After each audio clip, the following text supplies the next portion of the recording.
اب یہاں میں وقت تو بہت ہو رہا ہے، چلیے 148 ہجری میں شوال کا مہینہ آپ کا وصال ہوا۔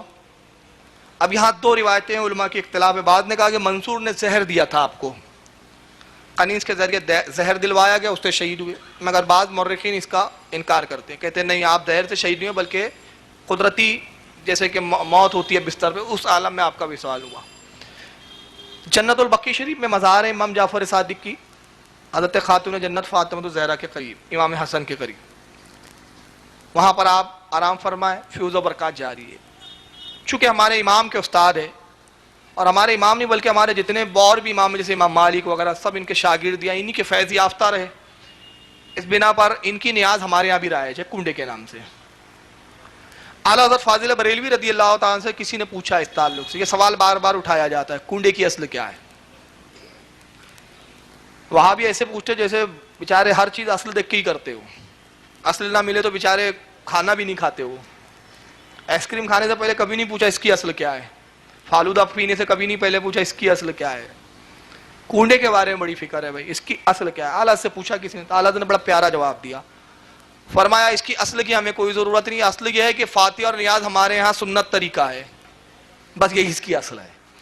ہر بزرگ کی فاتحہ ہمارے یہاں رائج ہے، امام جعفر بھی ہمارے بزرگ ہے، ان کی بھی فاتحہ۔ اب رہ گیا کنڈے کیوں کہتے ہیں؟ پہلے کے لوگوں کا یہ دستور تھا، مٹی کے برتنوں میں کھاتے تھے، مٹی کے برتنوں میں پیتے تھے، تو ان کی فاتحہ کے لیے اہتمام کیا جاتا تھا کہ نئے کنڈے مٹی کے لائے جاتے تھے، نئے برتن، تو کہا جاتا تھا کنڈے کی فاتحہ۔ اب چونکہ زمانہ ترقی کر گیا، مٹی کے برتن کو استعمال نہیں کرتا ہے، استعمال میں اب آج کل اسٹیل وغیرہ کی برتن چلتے ہیں۔ علماء صاحب فرماتے ہیں کہ اس کے لیے مٹی کے کنڈے کی کوئی ضرورت نہیں، آپ اسٹیل کے برتن میں ہی رکھ کر اگر فاتحہ دے دے تو یہ بھی جائز ہے۔ پھر کنڈے ہی بنایا جائے یہ بھی جائز نہیں۔ بامبے کا نہیں پتا، ناگپور میں تھا یہ چیز، اللہ کے فضل سے علماء بھی بولنے لگے، میں بھی بولتا رہتا ہوں، پھر اشتہارات بھی نکلتے رہے، تو اب دھیرے دھیرے وہ بند ہو گیا۔ پہلے ہمارے یہاں رواج تھا جس دن کنڈے ہوتے گوشت نہیں بنتا تھا،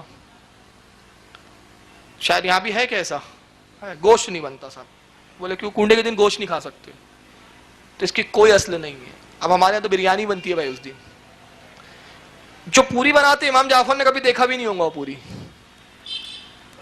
اور اہل عرب سب سے زیادہ گوشت ہی کھاتے تھے، اونٹ کا گوشت، بکرے کا گوشت، اس کا گوشت، سمجھ رہے، اس کا بھی گوشت کھاتے تھے، تو گوشت ہی کھاتے تھے، اہل عرب کی اصل غذا گوشت ہی ہوتی تھی۔ تو اس کی بھی کوئی اصل نہیں کہ اس دن گوشت نہ بنے، گوشت بنائیے جو چاہیں آپ، نعمتیں بنائیں، اور حالت فرماتے ہیں کہ فاتحہ میں جو استطاعت ہو جتنا اچھا بنا سکتے ہو وہ بنایا جائے، اور غربا مساکین کو کھلایا جائے۔ پھر یہ بھی ایک رسم ہے، اس دن بڑے لپائی پائی ہوتی ہے صاحب، یہاں بھی ہوتا ہے، پورے وہ گھر کے گودڑیاں نکلیں گی اور وہ سترنجیاں نکلیں گی، ایک ایک سامان ایسا رگڑائی ہوتی ہے کہ پوچھیے مت، عورتیں کام کر کر کے تھک جاتی، چور ہو جاتی، اس کی بھی کوئی اصل نہیں ہے۔ اس لیے کہ ہم رسول اللہ کی فاتحہ کے لیے تو یہ اہتمام نہیں کرتے، ہوتا کہ میلاد النبی میں آپ سب ایسی کرتے ہو، ایک ایک گودڑیاں ایک ایک رضائیاں دھوتے ہو، نہیں، سرکار تو امام جعفر سے بھی بڑے، تو یہ فاتحہ کے لیے کوئی شرطیں نہیں ہے کہ صاحب ایک ایک گھر کا کپڑا دھلا ہوا ہونا اور یہ اور وہ، کچھ بھی نہیں ہے، جیسے عام فاتحہ ویسے امام جعفر کی فاتحہ۔ اچھا، ہمارے یہاں تو ایک بڑا عجیب دستور تھا، اب ختم ہو گیا، لیکن جب سے بولنے لگے، نالج بڑھ رہی ہے، تو اللہ کے فضل سے ہمارے یہاں کی جہالت اور کم علمی بھی جاتے جا رہی ہے، تو چلیے ہم بولتے بھی ہیں وہابیوں کو کہ آپ اصلاح کے نام پہ شرک کے فتوے مت لگاؤ، جو جتنا حکم ہے اتنا بیان کرو، یہ زیادتی کرتے ہر چیز کو شرک۔ اس کے لیے میں ایک مثال لیتا ہوں، سر میں درد ہونا تو سر درد کا علاج کیجئے، گردن کاٹ کے مت پھینک دیجئے، اور ان کا اصول گردن کاٹ کے ہی پھینک دو، سر میں علاج درد ہو رہا گردن کاٹ پھینک دے، بیوقوف مر گیا وہ آدمی، تو نے شرک کا فتویٰ لگا کے تو اس کا ایمان کوئی مردہ کر دیا تو نے۔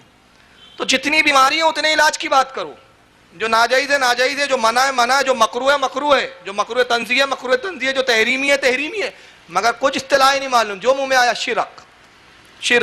حد تو یہ ہے کہ تھانوی صاحب نے لکھ دیا بہشتی زیور میں، صحرا پہننا شرک، سیویاں کھانا شرک۔ ارے کیا ہے یار، یہ سیوئی کھانا بھی شرک ہے کوئی؟ اللہ تعالیٰ سیوئی کھاتا ہے معاذ اللہ، کہ بندے نے کھایا تو ذات میں شریک کر دیا، عجیب مذہب بنا رکھا ہے۔ تو بہرحال میں یہ کہنا چاہتا تھا، دیکھیں بات ذہن سے نکل گئی، کہ ہمارے یہاں بہرحال جہالت چاہ رہی ہے۔ پہلے یہ تھا کہ صاحب مغرب سے پہلے پورا ختم کرو، آپ کیا ہے کیا یہ؟ ہاں، کچھ جگہ ہے مغرب سے پہلے ختم کرو، تو ہمارے یہ حال ہوتا تھا، بچ جاتا تھا تو مسجد میں زبردستی لا کے لوگ چھوڑ چھوڑ کے بھاگتے تھے، ادھر جماعت ہو رہی ہے وہ لایا رکھے بھاگ، اب سلام پھیرے تو امام صاحب یہ مسجد میں بھرا ہے سین میں سب کنڈے، اور سب بچی ہوئی کھیر، بچی ہوئی پوریاں. تو وہ بیچارے جماعتی دن بھر سے کنڈے ہی کھا رہے تو کیا کھانا ہوگا. تو ہمارے مولانا رفیق صاحب ہے ہمارے مسجد کے، بہت غصے کے تیز ہے، پھینک دے تالاب میں، پھینک دے. جمعہ تالاب سے لگ کر ہے مسجد، جمعہ تالاب بھی ہے وہاں پر، پھینک دے تالاب میں. تو تالاب میں پھینک دیتے تھے وہ. تو بعد میں پھر سمجھایا گیا لوگوں کو، بھائی کھا نہیں رہے ہو لوگوں کا تو یہ کوئی مسئلہ نہیں ہے کہ اس کو رکھ نہیں سکتے آپ، جب تک وہ اچھا ہے کھانے لائق ہے اتنا اسٹاک کر کے رکھ سکتے آپ، کوئی حرج نہیں. جیسے آم کھانا عام نیاز کا ویسی ہے.